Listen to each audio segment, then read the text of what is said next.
Personeel van de Rijksuniversiteit Grijns is joet de ziel beheeg. Ze treffen het nooit waar, het is droeg.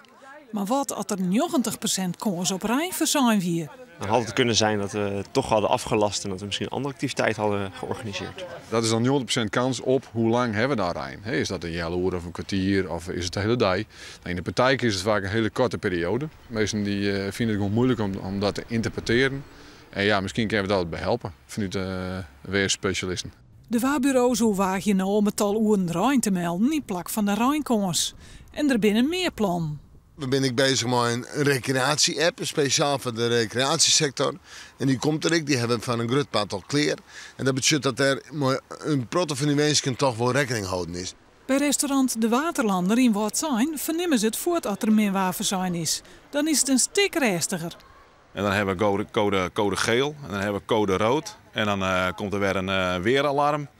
En dan op een gegeven moment dan zien we jongens en dan denken van nou wordt het zout meer. En dan is er in één keer prachtig mooi waar. Het punt is gewoon het waar, dat is betien grillig. En die ene keer valt het wat daar. En als je dan toch meldt dat het daar valt, ja, dan scheelt het. Op een dag kunnen er al enorm grote verschillen ontstaan. Er is niet zo dreig te verzissen als het waar.